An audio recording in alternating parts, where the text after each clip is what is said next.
দর্শক সবাইকে আমন্ত্রণ জানাচ্ছি গ্রিন টিভি স্বাস্থ্য বিষয়ক সাপ্তাহিক আয়োজন সুস্বাস্থ্য এই অনুষ্ঠানে। আপনাদের সাথে পুরো আয়োজন জুড়ে রয়েছে আমি জান্নাতুন নূর নাইমা।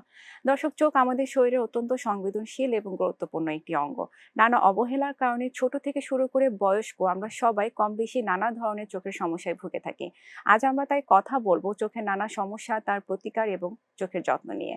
এবং এই বিষয় নিয়ে বিস্তারিত কথা বলার জন্য অনুষ্ঠানে উপস্থিত হয়েছেন একজন বিশেষজ্ঞ অতিথি। আমাদের সাথে রয়েছেন ডক্টর শাহেদ হায়দার চৌধুরী। তিনি সহযোগী অধ্যাপক এবং বিভাগীয় প্রধান, ইউনিভার্সাল মেডিকেল কলেজ হসপিটাল।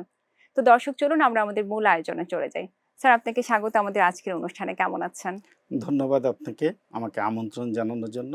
জি, আলহামদুলিল্লাহ আমি ভালো আছি। স্যার, আপনাকে পেয়েও আমরা খুব ভালো ফিল করছি। দর্শক, অনুষ্ঠানের এই পর্যায়ে আমরা প্রথমেই চোখের নানা সমস্যা নিয়ে একটা প্রতিবেদন দেখে আসি। চোখের সমস্যা কেন হয়? আমাদের পঞ্চ ইন্দ্রিয়ের অন্যতম সেরা উপহার দৃষ্টিশক্তি, কিন্তু প্রতিনিয়ত আমাদের কিছু অসচেতনতায় এই অমূল্য সম্পদ পড়ছে ঝুঁকিতে। ইদানিং অল্প বয়সেই অনেকের দৃষ্টিশক্তি ঝাপসা হয়ে আসছে। দেখা দিচ্ছে ক্ষীণদৃষ্টি বা চার্লসের মতো সমস্যা।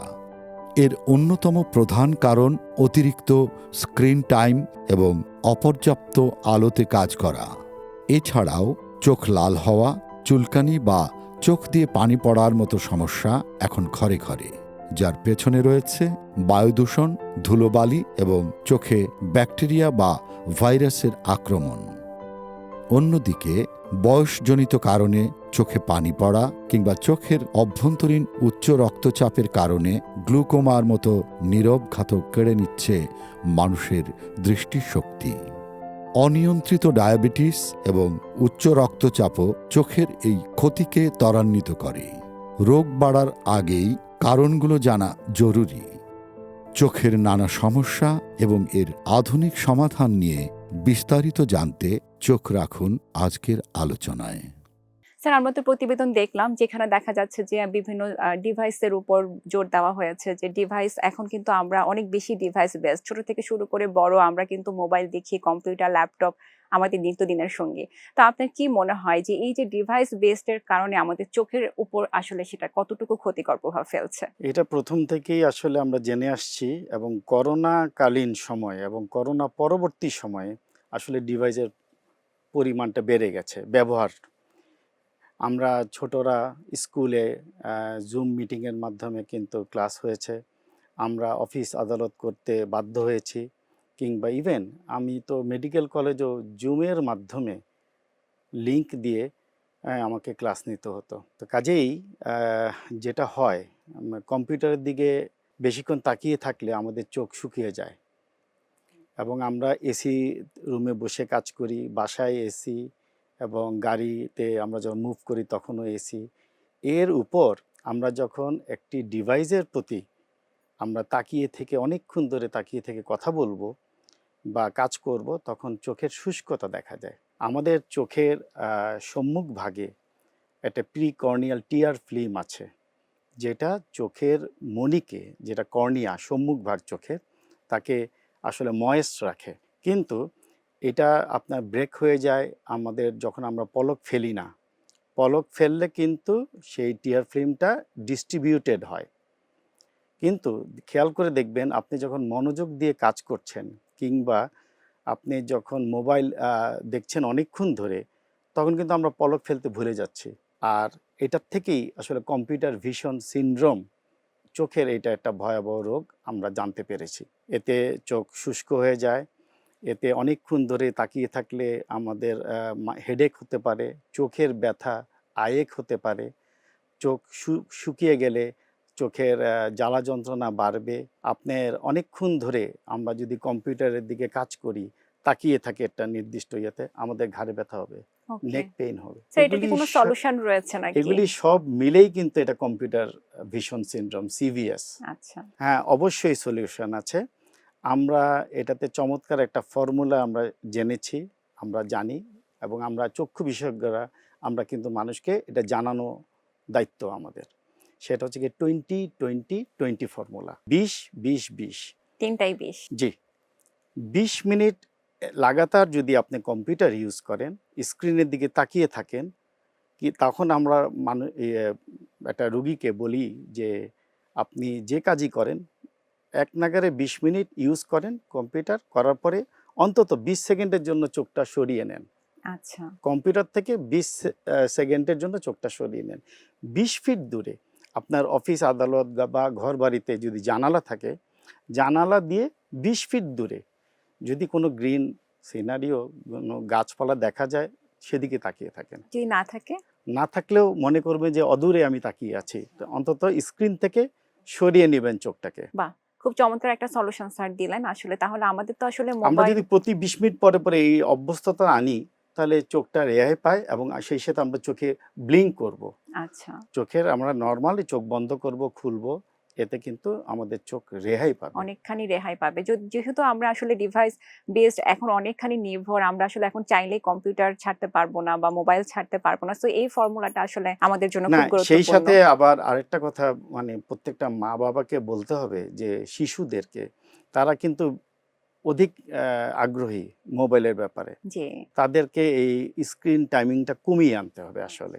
যদিও স্যার এখন দেখা যায় যে শিশুদেরকে ছোটবেলা থেকেই মোবাইলের উপর তারা অনেক বেশি নির্ভর হয়ে যায়। খাওয়া থেকে স্টার্ট করে যেকোনো কাজ তাদের আসলে মোবাইল ছাড়া হয় না। তো এই ক্ষেত্রে দেখা যায় যে ছোটদের মধ্যেও কিন্তু পাওয়ার চলে আসে চোখে। তো এই ব্যাপারটা নিয়ে একটু জানতে চাই যে পাওয়ারটা আসলে চোখের পাওয়ার চলে আসার কি একটাই কারণ বা এর সলিউশনটা আসলে না, কেমন? চোখের পাওয়ার তো আসলে এটাও একটা কারণ। আরেকটা জিনিস আছে যে অনেকের জন্মগত চোখের ত্রুটি থাকে, আচ্ছা। বা যারা দূরে কম দেখছে, এটাকে মায়োপিয়া বলে। তো এই জিনিসটার থেকে আমরা রেহাই পেতে হলে, বা এই জিনিসটা যদি আমরা ডায়াগনোসিস ঠিকমতো করতে হয়, তাহলে কিন্তু বাচ্চাদের ক্ষেত্রে স্কুলে ভর্তির পূর্বে প্রি স্কুল আই টেস্টিং করে নিতে হবে। এটা খুব একটা জরুরি বিষয়। এটা আমরা অনেকেই জানি না। কারণ আমরা সাধারণত ৪-৫ বছর বয়সে আমরা স্কুলে দিচ্ছি। কিন্ডারগার্টেন বলি, প্লে গ্রুপ বলি। তো প্রি স্কুল আই টেস্টিংটা খুবই জরুরি। সেখানে আমরা চোখের ডাক্তাররা নিরূপণ করি যে ওই বাচ্চাটা চোখে কম দেখে কিনা দূরে। তখন আচ্ছা। চশমার মাধ্যমে কারেকশন করে ঠিক তো করি। প্রথম থেকে সলিউশনটা নিলে আর ওভাবে পাওয়ার বাড়ার সম্ভাবনা থাকে না। কম। ওকে স্যার, খুব চমৎকার করে আসলে বললেন। আসলেই তো তাই করা উচিত। স্যার এখন একটু জানতে চাই আপনার কাছে যে ডায়াবেটিস আসলে চোখের কি ক্ষতি করতে পারে? বা আমরা অনেক সময় দেখি যে ডায়াবেটিসের কারণে চোখের নানা সমস্যার সৃষ্টি হয়। এই ব্যাপারটা নিয়ে একটু জানতে চাচ্ছি। ধন্যবাদ আপনাকে। অতি গুরুত্বপূর্ণ একটি প্রশ্ন করেছেন। ডায়াবেটিস থাকলে এবং সেই সাথে যদি প্রেশার বেশি থাকে, হাইপারটেনশন, ডায়াবেটিস এবং হাইপারটেনশন দুটোই, অথবা যেকোনো একটি, বিশেষ করে ডায়াবেটিস থাকলে, অনিয়ন্ত্রিত ডায়াবেটিস অনেক দিন ধরে আছে, তাহলে কিন্তু চোখের পিছনে রেটিনা নামক একটি সংবেদনশীল পর্দা থাকে, সেটাতে ক্ষতিগ্রস্ত হতে পারে। আচ্ছা। এবং এখানে ডায়াবেটিক রেটিনোপ্যাথির মতো ভয়াবহ একটি রোগ দেখা দিতে পারে। সেখানে অন্ধত্ব পর্যন্ত হয় যদি আমি সঠিক চিকিৎসা না করি। সো ডায়াবেটিস কন্ট্রোলে যদি থাকে তাহলে এই ধরনের সমস্যা। ডায়াবেটিস কন্ট্রোলে অবশ্যই রাখতে হবে, এবং এটার জন্য প্রতি ৬ মাস অন্তর অন্তর চক্ষু বিশেষজ্ঞের পরামর্শ নিতে হবে। আমরা তখন চোখের রেটিনার পরীক্ষা করি এবং প্রয়োজনীয় কিছু পরীক্ষা, কিছু টেস্ট, ইনভেস্টিগেশন করিয়ে দেখি যে ডায়াবেটিসের জন্য কোনো ক্ষতি শুরু হচ্ছে কিনা। সো ডায়াবেটিস বা হাইপারটেনশন যদি কারো থেকে থাকে তাহলে অবশ্যই ৬ মাস অন্তর অন্তর তাকে চোখ পরীক্ষা করাতে হবে। ডেফিনেটলি, এবং ৩ মাস অন্তর অন্তর হিমোগ্লোবিন A1C, মানে ডায়াবেটিসের পরিমাণটা নিরূপণ করে জানতে হবে। স্যার আমরা অনেক সময় দেখা যায় যে আমরা একটা পাওয়ারের চশমা হয়তোবা নিয়ে নেই ডক্টরের পরামর্শ অনুযায়ী। বাট সেটা দেখা যায় আমরা ফলো আপ করি না। সেক্ষেত্রে কি কোনো প্রবলেম হতে পারে কিনা? অবশ্যই হতে পারে। আমরা রুগীর পাওয়ার দেই অটো রিফ্র্যাক্টোমিটার দেখে, যে একটা পাওয়ার আমরা পাই। তারপরে ওই পাওয়ার অনুযায়ী আমরা গ্লাস পরিবর্তন করি। এটাকে সাবজেক্টিভ টেস্ট বলি। কম্পিউটার যে পাওয়ারটা দিল এক্স্যাক্ট ওই পাওয়ার নাও হতে পারে। আমরা এটাতে রুগীর, মানে এক এক চোখ আমরা ইন্ডিভিজুয়ালি পরীক্ষা করি। ডান চোখের পাওয়ার দেখা হলে বাম চোখে করি, বাম চোখের পাওয়ার হলে অ্যাজ এ হোল দুই চোখ দিয়ে দেখি। কারণ আমরা আমাদের দৃষ্টিটা আমরা কিন্তু ডান চোখেও দেখি, বাম চোখেও দেখি, একই জিনিস দেখি। ওকে। আলহামদুলিল্লাহ, আমরা একই জিনিস কিন্তু দুটা দেখি না। এটা আল্লাহ তাআলার অসীম একটা কারিগরি ব্যাপার স্যাপার। যে আমরা দুইটা ভিউকে একটা সুপার ইম্পোজ করে একটা কারেক্টেড ভিউ দেখি। আমরা দুই চোখে যেহেতু দেখি, এটাকে বলে বাইনোকুলার সিঙ্গেল ভিশন। কাজেই আমরা যখন চশমা ঠিক করে দেই, সেই সাথে আমাদের ডাক্তারদেরও বলে দেওয়া উচিত কোন গ্লাসটা সে নিবে। ফ্রেম আপনার যেরকমই হোক না কেন, যত দামি ফ্রেম বা মাঝারি দামের ফ্রেম হোক না কেন, গ্লাসটা হতে হবে সঠিক। এবং এটা যারা অপটিক শপ তাদের ল্যাবে ঠিক মতো বানালো কিনা। আমি একটা অ্যাস্টিগমেটিজমের জন্য একটা অ্যাক্সিস পাওয়ার দিয়েছি, সে অ্যাক্সিস পাওয়ারটা ঠিক মতো রাখলো কিনা, আমার দুই চোখের পিউপিলারি ডিস্টেন্সটা সে মেনটেন করলো কিনা, চশমার আনুষঙ্গিক ব্যাপার স্যাপারগুলো ঠিকঠাক মতো হলো কিনা, আমার চেম্বারে রুগীটা ভালো দেখলো, ওই গ্লাসটা পরেই রুগী ঠিকমতো দেখছে কিনা, এটার জন্য একটা ফলো আপ ইম্পর্টেন্ট। এই প্রশ্নটাই আপনি করেছিলেন যে আসলে ফলো আপে আসতে হবে, যে আমি ডাক্তার সাহেব যা রুগীকে প্রেসক্রাইব করলাম ওই অনুপাতে গ্লাসটা ঠিক আছে কিনা। ম্যানুফ্যাকচার যে করেছে সে ঠিক দিয়েছে কিনা, ওনার চোখের সাথে সামঞ্জস্য রেখেছে কিনা, এটা আমাদের দেখা উচিত। এই জন্যই ফলো আপে আসতে হবে। বাহ, খুব চমৎকার করে বললেন স্যার। তাহলে কতদিন পরে ফলো আপ করা উচিত? আমরা সাধারণত চশমা দেওয়ার পরে বলি আপনি 7 দিন পরেন। আচ্ছা। 7 দিন 10 দিন পরার পরে দেখেন আপনার চোখে কোনো সমস্যা হয় কিনা, এবং আমাকে এই চশমাটা নিয়ে আসবেন। তখন আমি আসলে আমার চেম্বারে যদি লেন্সোমিটার থাকে, কিংবা আমি লেন্স লাগিয়ে দেখে আমি কনফার্ম করি যে না, আমার দেওয়া পাওয়ার আপনি অ্যাডজাস্টেড। ওকে, তাহলে আসলে আরেকটা জিনিস বলি এই সাথে যোগ করি, জি 40 ঊর্ধ্ব যারা রোগী তাদের কিন্তু আমরা দুইটা পাওয়ার দিই। দূরের দেখাও পাওয়ার আসতে পারে, সেই সাথে কাছের পাওয়ার, বয়স অনুপাতে। তো অনেকে এখন নতুন এক ধরনের চশমা এসেছে যে বাইফোকাল না, আগেকার আমলে দেখতেন যে দুটো পাওয়ার, চশমার মাঝখানে দাগ থাকে, জি দূরেরটা দেখতে হয় উপরে দিয়ে, আর নিচে পড়ার সময় আমরা নিচের অংশ দিয়ে পড়তাম। তো ইদানিংকালে প্রোগ্রেসিভ বা ভেরি ফোকাল এই লেন্সটি আছে, যেটাতে দাগ থাকে না, পুরা চশমা জুড়েই আপনার পাওয়ার থাকবে। আমি দূরে দেখছি, আমি কাছে দেখার সময়, মোবাইল দেখার সময়, পেপার পড়ার সময় অটো অ্যাডজাস্ট হবে। কাজে এই জাতীয় চশমাটাও রোগীদের ক্ষেত্রে অনেকের যারা প্রথম চশমা পড়ছে তাদের কিন্তু 10-12 দিন 15 দিন লেগে যায় ফর অ্যাডজাস্টমেন্ট। কাজে হুড়াহুড়ি না করে পুরোপুরি অভ্যস্ততা এনে আপনি ডাক্তারের পরামর্শ নেবেন। স্যার, এখন আমরা দেখা যায় যে ছানির সমস্যা অনেক পেশেন্টের মধ্যে বেশি দেখতে পাই। ছানি আসলে কেন হয়, এই ব্যাপারটা নিয়ে একটু জানতে চাই। চমৎকার একটি জিজ্ঞাসা। ছানি মানে ক্যাটারেক্ট। আমাদের সবার চোখে স্বচ্ছ কাচের মতো একটি লেন্স আল্লাহ তাআলা দিয়েছেন। এই পর্যায়ক্রমে বয়সকালে, এটাকে আমরা বলি এইজ রিলেটেড ক্যাটারেক্ট, বয়সজনিত কারণে এই লেন্সটা, স্বচ্ছ লেন্সটা ঘোলা হয়ে যায়। আমাদের বয়স হলে যেমন আমাদের চুল পাকবে, আমাদের স্কিন লুজ ল্যাক্স হবে, এই চোখের ছানিটাও আসবে। এটা মূলত আমাদের 90% কেসে হচ্ছে কি বয়সজনিত ছানি। মানে একজন মানুষ দেখবেন 50 ঊর্ধ্ব, কারো একটু আর্লি আসতে পারে, 50-55-তে আসতে পারে, কারো 60-65-তে 70-এ গিয়ে ছানি হচ্ছে। এটা প্রথম কথা, বয়সজনিত। দ্বিতীয় কথা, অবশ্যই কারণ আছে, জন্মগত ছানি আছে। একটা শিশু জন্মগত ছানি নিয়ে জন্মাইতে পারে। এটা মায়ের কিছু সিস্টেমিক ডিসঅর্ডারের জন্য হতে পারে। মায়ের যেমন হারপেস থাকলে, মায়ের জরায়ুতে কোনো সমস্যা থাকলে, হ্যাঁ, রুবেলা ভাইরাস থাকলে, হ্যাঁ, এগুলির জন্য কিন্তু আপনার শিশুর চোখে ছানি নিয়ে জন্মাবে। আচ্ছা। তো এটা একটা জিনিস, বয়সজনিত ছানি সবচেয়ে বেশি। এছাড়া যে কোনো বয়সে যদি চোখে আঘাত পায়, আঘাতজনিত ছানি, ট্রমাটিক ক্যাটারেক্ট হতে পারে। এছাড়াও ডায়াবেটিস যাদের আছে তাদের কিন্তু আর্লি ক্যাটারেক্ট হবে। ডায়াবেটিস জন্য এটা মেটাবলিক ক্যাটারেক্ট বলবো। কাজেই এইগুলো বিভিন্ন রকম ছানি, বা চোখের অন্য কোনো রোগের জন্য ছানি হতে পারে। আইরাইটিস বা আইরোসাইক্লাইটিস চোখের একটি প্রদাহজনিত রোগ। চোখ ব্যথা করবে, এখানে আমাকে চোখ লাল হবে, চোখে দিয়ে পানি পড়বে, সেই সমস্ত কেসে আমরা কিন্তু স্টেরয়েড জাতীয় ওষুধ ব্যবহার করতে হয়। আচ্ছা, তাহলে এগুলোও ছানির একটা কারণ। এই অধিক স্টেরয়েডের জন্য ওষুধের কারণে ছানি পড়তে পারে। তাহলে তো অনেক সতর্ক আসলে থাকতে হবে। এবং স্যার আপনি যেটা বলছিলেন যে বয়সের কারণেও হতে পারে বা আরো অনেকগুলো কারণ আপনি বলছিলেন।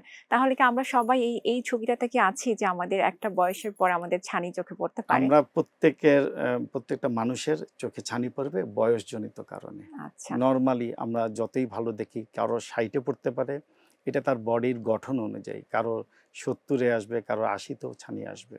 তো স্যার এই ক্ষেত্রে কি ট্রিটমেন্ট আপনারা দিয়ে থাকেন? এখন ছানি হলে কোনো ভয়ের কিন্তু কারণ নেই। আচ্ছা। আমরা যখন ছাত্র ছিলাম তখন আমরা মানে হাতে কেটে অনেক বড় কেটে ছানিযুক্ত লেন্সটাকে বের করে রিপ্লেস করতাম যেটা আসলে শুনলেই কিন্তু ভয় লাগে এবং যায়। এটাকে হসপিটালে ভর্তি থাকতে হতো 2-3 দিন। আচ্ছা। ইদানিংকালে সবচেয়ে আধুনিকতম চিকিৎসা ফ্যাকো সার্জারি, ফ্যাকো ইমালসিফিকেশন।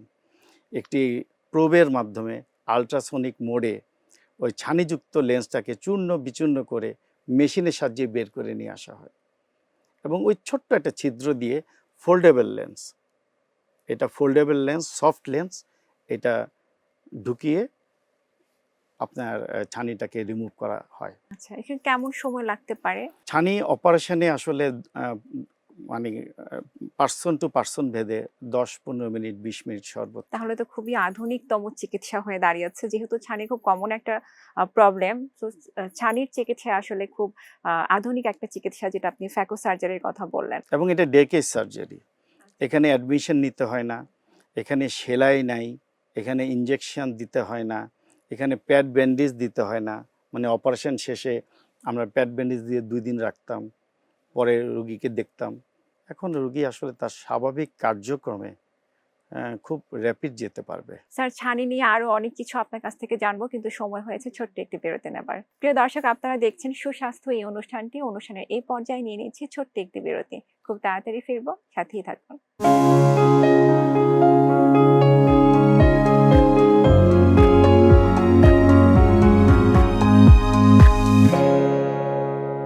বিরতির পর আরো একবার আপনাদের সবাইকে আমন্ত্রণ জানাচ্ছি গ্রিন টিভির স্বাস্থ্য বিষয়ক আয়োজন সুস্বাস্থ্য এই অনুষ্ঠানে। আশা করছি আপনারা আমাদের সাথেই ছিলেন। স্যার, আপনার কাছ থেকে ছানি নিয়ে অনেক গুরুত্বপূর্ণ তথ্য জানছিলাম। একটু জানতে চাই যে ছানির ট্রিটমেন্টটা আসলে কখন, কোন সময় পেশেন্ট আপনাদের কাছে আসা উচিত, বা এই অপারেশনটা কখন করা উচিত? অনেক গুরুত্বপূর্ণ একটি প্রশ্ন করেছেন আপনি। ছানি জিনিসটা আমি আগেই বলেছি, আমার স্বচ্ছ কাচের মতো স্বচ্ছ লেন্সটা ঘোলা হয়ে গেছে। আমি দূরে দৃষ্টি ঝাপসা হবে। এই ঝাপসা দৃষ্টিটা একদিনে হবে না। ধীরে ধীরে আমাদের পেশেন্টরা এসে বলবে যে স্যার আমরা আস্তে আস্তে কম দেখছি গত 1 বছর যাবৎ, এখন আরো বেশি ঝামেলায় আছি, 2 চোখেই কম দেখছি, হয়তো 1 চোখে বেশি কম দেখছি। চশমা নিয়েও কোনো লাভ হয় না? চশমা দিয়েও স্যার আমি ঠিক পরিষ্কার দেখছি না। আচ্ছা। সেই ক্ষেত্রে রুগীদের একটা অ্যাটিচিউড থাকে, চশমাকে রুমাল দিয়ে মোছা, টিস্যু দিয়ে মোছা। আমরা মানে পেশেন্টরা ভাবে যে চশমাতে হয়তো বা ময়লা আছে, যার জন্য আমার দৃষ্টি কমে গেছে। আমরা সেই সময় চোখ পরীক্ষা করে, স্লিট ল্যাম্পের মাধ্যমে পরীক্ষা করে এবং চোখকে মণিকে বড় করে, ডাইলেট বলে এটা, একটা বিশেষ ধরনের ড্রপ দিয়ে আমরা ডাইলেট করে আমরা ভিতরের লেন্সটাকে দেখি। এই লেন্সটা তখন দেখি স্বচ্ছতা হারিয়েছে, ওপেক হয়ে গেছে, ঘোলাটে হয়ে গেছে। সো আমরা যখন ছাত্র ছিলাম তখন আমাদের শিক্ষকরা আমাদেরকে পড়িয়েছেন, ছানি যত পাকবে তত ভালো। যত পাকবে তত ভালো। জি, ছানির যত পুরুত্ব বাড়বে বা ছানি পাকলে অপারেশন হবে, তার মানে কি ওয়েট করতে হবে? ওয়েট করতে হবে আচ্ছা। ছানি পাকা পর্যন্ত। মানে একটা মানুষের দৃষ্টি অনেক কমবে, তারপরে আসবে। কিন্তু এখন আধুনিক যুগে এই 2016 সালের আমরা জানতে পেরেছি, এর আগেই জানতে পারলাম যে না, দি সুনার দি বেটার। আপনাকে জানতে হবে যে আমার রুগীটা কে, কোন প্রফেশনে আছে। আপনি ড্রাইভিং করেন, আপনি একজন চিকিৎসক, আপনি একজন ইঞ্জিনিয়ার, সো আপনার কিন্তু দৃষ্টিটা ঠিক রাখতে হবে। তো কাজেই এখন ইমম্যাচিউর ক্যাটারেক্ট, যেটা আর্লি ছানি, সেখানেও কিন্তু আপনার ভিশনে যদি প্রবলেম করে ছানি আমরা করে ফেলছি ফ্যাকো খুব সার্জারির বেশি ওয়েট মাধ্যমে। করতে হবে না, ওয়েট বেশি সমস্যা করতে দেখা হবে না। দিলেই ডক্টরের অবশ্যই, কাছে আসতে হবে। অবশ্যই। স্যার, ছানি অপারেশন করার পরে কি কোনো যত্নের প্রয়োজন রয়েছে বা ফলো আপের প্রয়োজন রয়েছে কিনা? অবশ্যই ছানি অপারেশন করার পর আমরা কিছু নিয়ম বেঁধে দেই। যেমন আমরা চোখে পানি লাগাতে মানা করি, মানে চোখ ধুতে পারবে না, গোসল ২-৪ দিন করতে পারবে না, মানে মাথা ভিজানো যাবে না। চোখে অপারেশনের পরেই যদি আমি চোখে পানি দেই তাহলে ইনফেকশন হওয়ার সম্ভাবনা আছে। এবং চোখে একটি কালো সানগ্লাস পরতে বলি, সেটা মোটামুটি ১৫ দিন বা ৩ সপ্তাহ পরতে হবে। ওই রুগীটা তো হঠাৎ করে বেশি ভালো দেখা শুরু করলো, তো অধিক আলোতে তার যাতে অ্যাডাপ্টেশনে সমস্যা না হয় কিছুদিন কালো চশমা পরবে, নিয়মিত চোখে ড্রপ দিতে হবে। এবং চোখের ড্রপ দিতে হবে, আমরা স্টেরয়েড জাতীয় ড্রপও দিব, আমরা অ্যান্টিবায়োটিক ড্রপও দিব। কাজেই নিয়মিত ড্রপ দেওয়া, চোখে পানি না লাগানো, মাথা ঝুঁকে কাজ কিছুদিন বারণ করি। তবে আধুনিক ফ্যাকো সার্জারিতে এখন অনেক কিছুই রিল্যাক্স হয়ে গেছে। তো তারপরেও কিছু সতর্কতা মেনে চলতে হবে, যেটা আপনারা আসলে শিখিয়ে দেন পেশেন্টকে। স্যার, দেখা যায় যে চোখের ইনফেকশন অনেক সময় হয় বা আমাদের চোখ দিয়ে পানি পড়ে বা চোখ লাল হয়ে যায়। তো আসলে কখন একজন মানুষ বুঝতে পারবে যে তার চোখে ইনফেকশন জনিত সমস্যা হয়েছে বা ডক্টরের কাছে যাওয়াটা খুব জরুরি? চোখে পানি পড়া, চোখ লাল হয়ে যাওয়া এবং চোখে ইনফেকশন যেটা বললেন, যে চোখে কেতুর আসা, এগুলি সাইন কিন্তু একটা যে কনজাংটিভাইটিস, আচ্ছা। মানে আমাদের কনজাংটিভা যে সাদা অংশটা, চোখের মনির দুপাশেই যে সাদা অংশটা, এটা লাল হয়ে যাওয়া এবং সেই সাথে ময়লা বেশি আসা চোখে, এটা কনজাংটিভাইটিস। সাধারণত ব্যাকটেরিয়াল কনজাংটিভাইটিসই হয়। হ্যাঁ, ভাইরাল কেরাটো কনজাংটিভাইটিস হতে পারে, ভাইরাল কেরাটাইটিস হতে পারে। তবে তখন চোখ পরীক্ষা করে আমাদেরকে ড্রপ দিতে হয়।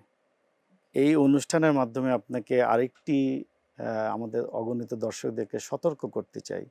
চোখ উঠলেই, সাধারণের ভাষায় এটা চোখ ওঠা, চোখ লাল হয়ে গেছে, ফার্মেসিতে গেলেই তারা ক্লোরামফেনিকল জাতীয় ওষুধটা দিয়ে দেয়, খুব ইজি।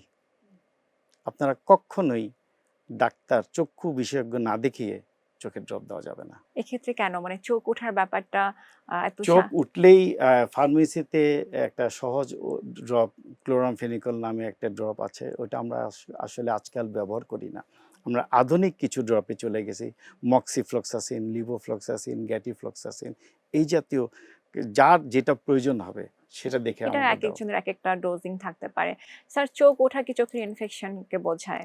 হ্যাঁ, এটা একটা চোখের ইনফেকশন, ব্যাকটেরিয়াল সাধারণত হচ্ছে।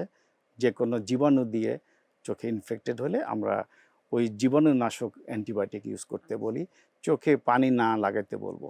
এখানে সেক্ষেত্রে চোখে আপনারা পানি লাগানো পরীক্ষা যাবে না। নিরীক্ষা করে সেটা ডিসাইড করেন। স্যার, অনেক সময় দেখা যায় চোখের উপরে একটা ফোড়ার মতো ওঠে। তো এই জিনিসটা কতটুকু ক্ষতিকর বা এক্ষেত্রে আসলে কি করা এটা উচিত? চোখের পাতার একটি ফোড়া, আচ্ছা। যেটাকে আমরা বলি ক্যালাজিয়ন, বা সাধারণ মানুষ বলে এলেঙ্গা বা আচ্ছা। তেলেঙ্গা এটার কোনো কারণ বা রয়েছে অঞ্জলি কিনা? বা অঞ্জনি।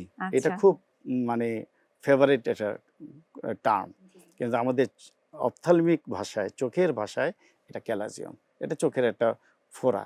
এটা হয়, এটা হলে আমরা দেখে ইনিশিয়াল ফেজে ড্রপ দিব, গরম পানির, হালকা গরম পানির সেক দিতে হবে, একটু বরিক পাউডার মিশিয়ে তুলা ভিজিয়ে সেক দিব।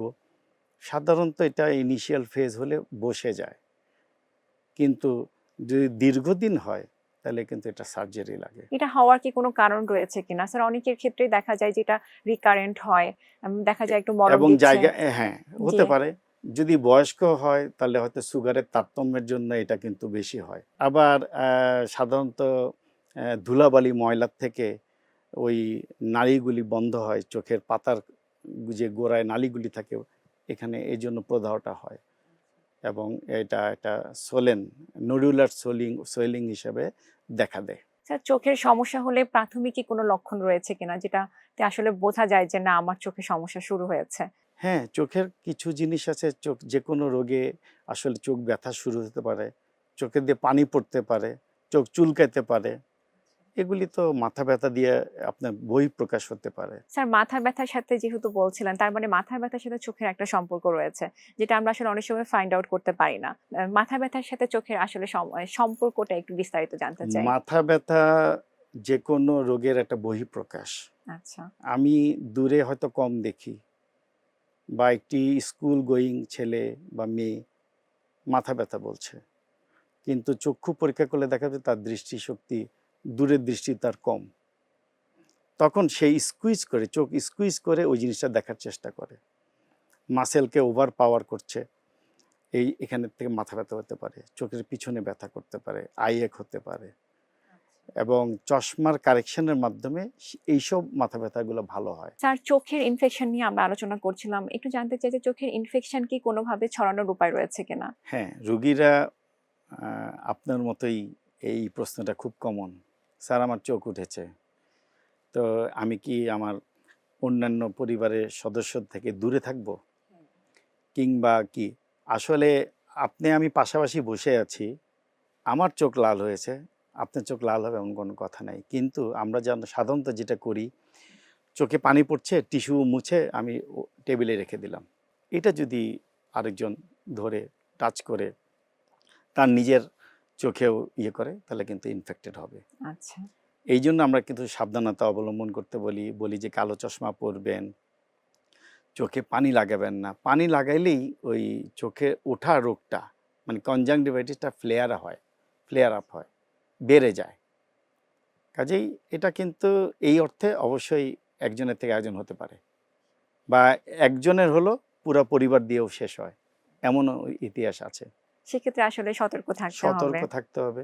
স্যার, চোখের যদি পাওয়ার চলে আসে, সেটার কি কোনো স্থায়ী সমাধান রয়েছে কিনা? চোখের পাওয়ার আসলে আসলে আমাদের স্পেকটিক্যাল কারেকশানে যে চশমা পরে আছি, চশমা দিয়ে আমরা কারেক্ট করি, এবং এই চশমার নিয়মটা হচ্ছে গিয়ে 40 ঊর্ধ্ব যে কোনো ব্যক্তির প্রতি বছর আমরা চশমার পাওয়ার দেখব, কিংবা যদি স্কুল গোয়িং বা কলেজ পড়ুয়া কেউ হয় বা বাচ্চারা, তাদের কিন্তু প্রতি বছরে একবার চশমার পাওয়ারটা পরীক্ষা করতে হবে, আচ্ছা। Spectacled correction. আর চশমাবিহীন যদি কেউ চায়, তাহলেও আমরা লেসিক সার্জারি, আধুনিক, মানে চশমা অনেকে পড়তে চায় না, টিন এজ গ্রুপ বিশেষ করে, তাদেরকে আসলে লেসিকের আপনাকে পরামর্শ দেওয়া যেতে পারে। স্যার, লেজার চিকিৎসা কি চোখের জন্য কোনো ক্ষতিকর প্রভাব ফেলে কিনা? না, লেজার চোখের, মানে যদি প্রয়োজনীয় লেজার হয়, যেমন আর্গন লেজার হতে পারে, ইয়াগ লেজার হতে পারে। আমরা ইয়াগ লেজার ক্যাপসুলোটমি আমাদের, মানে অপারেশনের পরে, ফ্যাকো সার্জারির পরে, আফটার ক্যাটারেক্ট, মানে পিছনে লেন্সের পিছনে কিছু ময়লা জমতে পারে, সেটা আমরা ইয়াগ লেজার ক্যাপসুলোটমির মাধ্যমে আমরা সমাধান দিয়ে থাকি। ডায়াবেটিক রেটিনোপ্যাথি বা হাইপারটেনসিভ রেটিনোপ্যাথিতে আর্গন লেজার ফটোকোয়াগুলেশন করা হয়। সো লেজার অবশ্যই যারা রেটিনা বিশেষজ্ঞ বা চক্ষু বিশেষজ্ঞ যারা লেজার করেন, তারা যদি দেখে মনে করেন কার কোনটা প্রয়োজন, সেভাবে দেখে তিনি করবে। করবেন। স্যার, আমাদের একটা কমন সমস্যা আমরা দেখতে পাই যে গ্লুকোমা। সো একটু জানতে চাই যে আসলে গ্লুকোমা কি, এটা কেন হয়ে থাকে? চমৎকার একটি প্রশ্ন। আমাদের যে ধমনীর ভিতরে যে ব্লাড, এই ব্লাডের একটা প্রেশার আছে, আমরা ব্লাড প্রেশার বলি, এটা সবাই আমরা পরিচিত, মানে যেটা blood pressure 120/80 millimetre of mercury. এটার আধিক্য হলে আমরা বলি আপনার ব্লাড প্রেশার হয়েছে hyper tension, anti hypertensive drug দিই। চোখের অভ্যন্তরেও একটা ফ্লুইডের প্রেশার আছে, অ্যাকুয়াস হিউমারের একটা প্রেশার আছে। এই প্রেশারটা normal 10 to 21 millimetre of mercury. এইটা যখন বেড়ে যাচ্ছে কোনো কারণে, তাহলে কিন্তু এটাকে আমরা গ্লোকোমা বলবো। গ্লুকোমার ট্রিটমেন্টটা স্যার কিভাবে দিয়ে থাকেন? গ্লোকোমা আমরা প্রথমেই রুগীর কাছ থেকে খুব সতর্কতামূলকভাবে পরিবারের একটা হিস্ট্রি জানতে চেষ্টা করি, যে ওনার বাবা মা বা ফুপু বা নানা নানি কারোর মানে গ্লোকোমা আছে কিনা। এটা একটা ফ্যামিলি ট্রেন্স হতে পারে। আমরা যখন ঘন ঘন কারোর চশমা পরিবর্তন হতে দেখি, সেই জায়গায় কিন্তু 6 মাস পর পর চশমা পরিবর্তনের সাথে আমাদের চোখের একটা প্রেশার দেখার যন্ত্র আমাদের চেম্বারে আছে, ইন্ট্রাঅকুলার প্রেশার, আইওপি। এই প্রেশারটা দেখে আমরা কনফার্ম হব যে না, ওনার প্রেশার, চোখের প্রেশার ঠিক আছে। স্যার, রোদে বের হলে দেখা যায় যে আমরা সানগ্লাস পরে থাকি। এটা আসলে আমাদের কতটুকু রক্ষা করে রোদ থেকে আমাদের চোখকে? হ্যাঁ, সানগ্লাস তো অবশ্যই চোখের ভিতরে যে তীক্ষ্ণ রোদ, এই আল্ট্রাভায়োলেট রে এগুলি ঢুকতে বাধা দেয়, কারণ আমরা আল্ট্রাভায়োলেট প্রোটেক্টিভ লেন্স আমরা পরি। স্যার, আপনার কাছ থেকে অনেক গুরুত্বপূর্ণ তথ্য জানছিলাম। এবার একটু ছোট্ট বিরতি নিয়ে এসে আমরা আরো বিস্তারিত আপনার সাথে আলোচনা করব। দর্শক, আপনারা দেখছেন সুস্বাস্থ্য এই অনুষ্ঠানটি। অনুষ্ঠানের এই পর্যায়ে নিয়ে নিচ্ছি ছোট্ট একটি বিরতি। খুব তাড়াতাড়ি ফিরবো, সাথেই থাকবেন।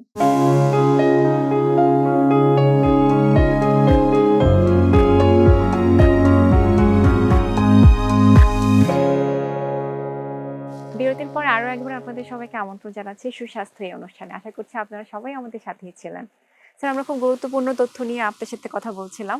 একটু জানতে চাই যে নবজাতক শিশুরা জন্মগ্রহণ করার দেখা যায় কয়েকদিন পর থেকে তাদের চোখে পিচুটি জন্মে এবং দেখা যায় যে চোখ খুলতে পারে না, চোখ আঠার মতো লেগে যায়। তো এটার কারণটা আসলে কি এবং এটার ট্রিটমেন্টটা আসলে কি ধরনের হয়ে থাকে? খুব সুন্দর একটি প্রশ্ন করেছেন আপনি।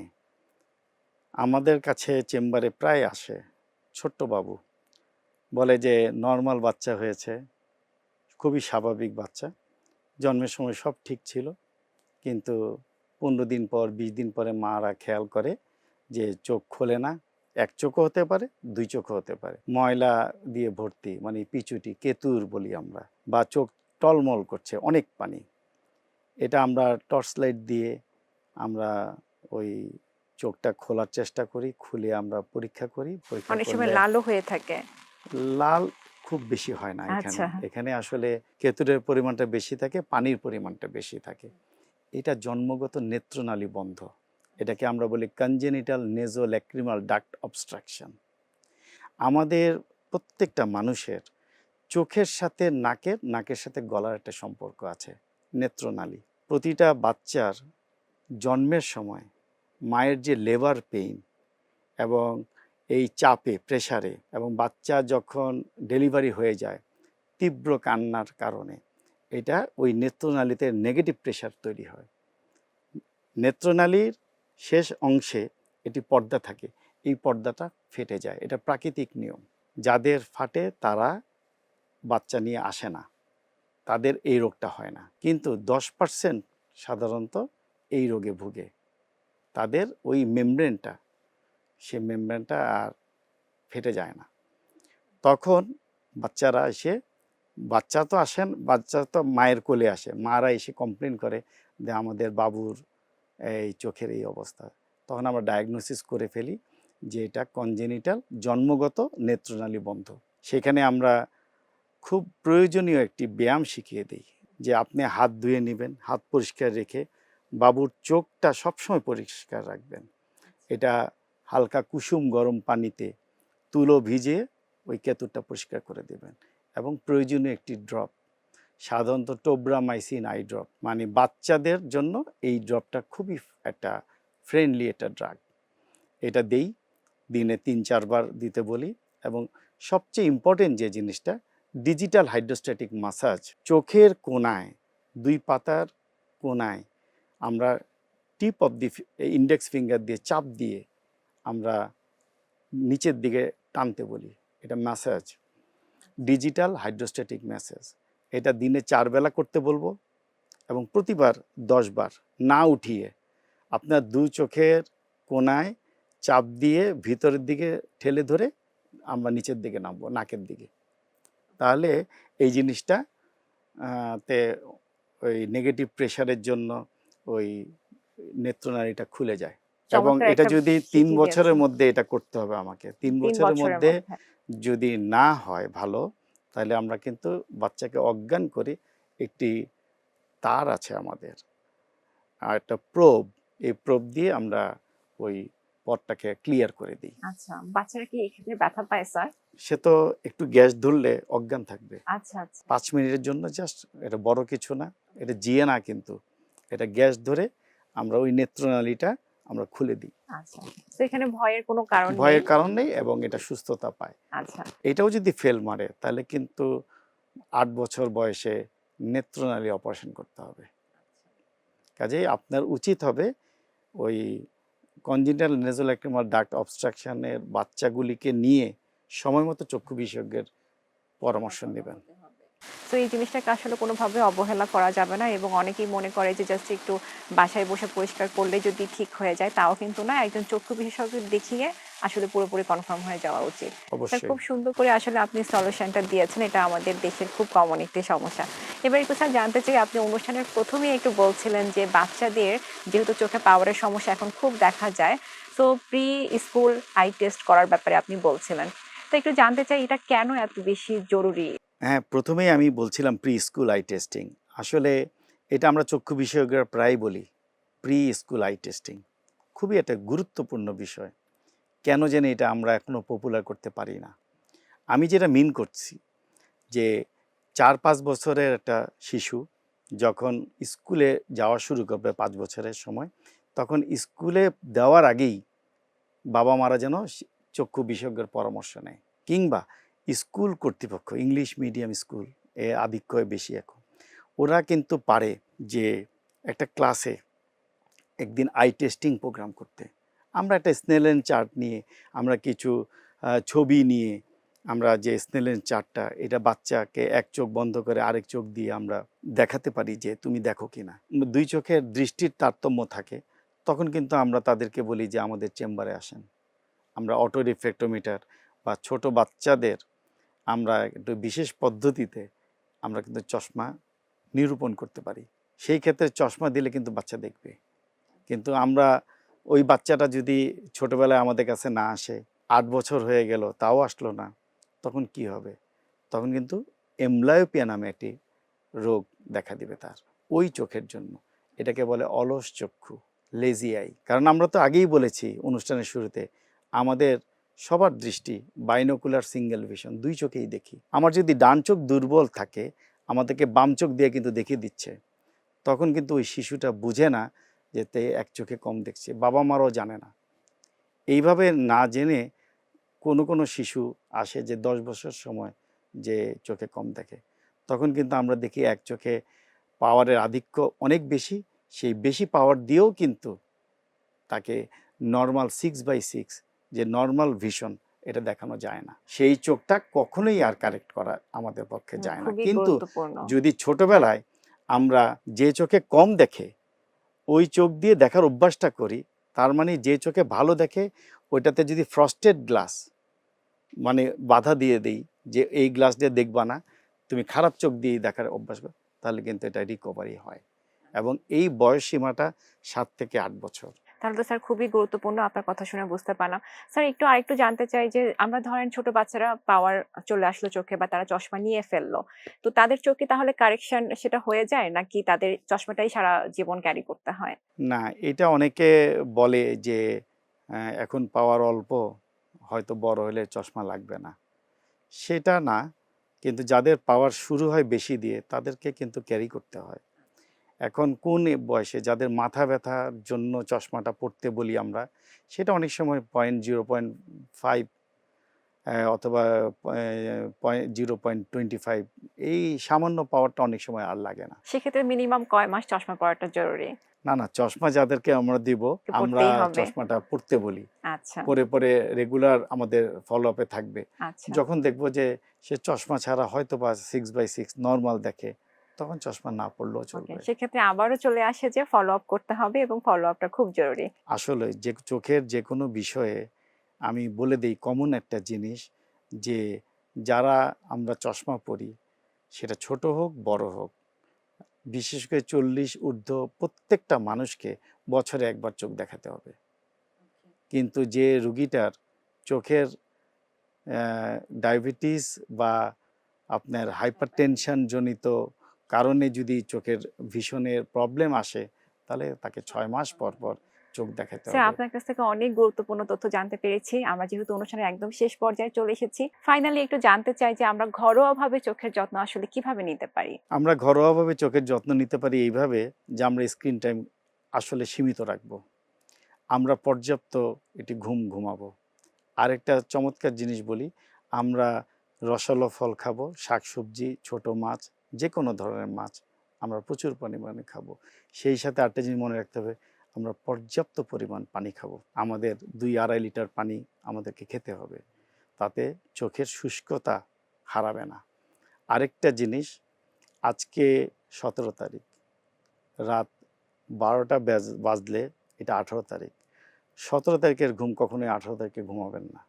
এটা আমি আমার সবসময় আমার রোগীদেরকে বলি যে আপনি 12টার আগেই ঘুমানোর চেষ্টা করুন, কারণ চোখের উপর স্ট্রেন পড়লে চোখ তার স্বাভাবিকতা হারানো শুরু করে। মিনিমাম তাহলে 6 ঘন্টা থেকে 7 ঘন্টা ঘুম তো জরুরি। অবশ্যই, এবং লেস স্ক্রিন টাইম। বাচ্চাদের ক্ষেত্রে বলি, মা বাবাকে বলে দিই, অনেক কর্মজীবী মায়ের কথা, ওনারা তো অফিস করেন, বাসায় নানি দাদি থাকে কিংবা তাদের ফোন দিয়ে খেলতে থাকে, তারা নাকি না খেললে খাবে না। জি, আপনার আমার ছোটবেলার কথা চিন্তা করেন তো, তখন কি মোবাইল ছিল? না না, তখন কি আমরা সেটা করতে পারতাম? সেটাই। কাজেই এদিকে একটু পারিবারিক বন্ধন বাড়াতে হবে, এবং সতর্ক থাকলে আমরা ভালো থাকব। এই জন্যে বলি যে চোখের যত্ন নিন, চোখ আপনার যত্ন নেবে। স্যার, আপনি খুব চমৎকার করে খুব সুন্দরভাবে আসলে আমাদেরকে অনেক গুরুত্বপূর্ণ তথ্য দিয়েছেন। আপনাকে অসংখ্য ধন্যবাদ। আপনি আমাদের মাঝে এসেছেন এবং চমৎকার চমৎকার সব তথ্য দিয়েছেন। ধন্যবাদ আপনাকে। আপনি আমাকে একটা সুন্দর প্রোগ্রামে আমন্ত্রণ জানিয়েছেন, এবং আপনার মাধ্যমে আপনার অগণিত দর্শককে আমার আন্তরিক শুভেচ্ছা। আপনাকে অসংখ্য ধন্যবাদ। দর্শক, এই ছিল আমাদের আজকের আয়োজন। আশা করছি আপনাদের ভালো লেগেছে। আগামী পর্বে নতুন কোনো স্বাস্থ্য বিষয়ক আলোচনা নিয়ে আবারও আপনাদের সামনে হাজির হয়ে যাব। সে পর্যন্ত আপনারা সবাই ভালো থাকুন, সুস্থ থাকুন, গ্রিন টিভির সাথেই থাকুন। আল্লাহ হাফেজ।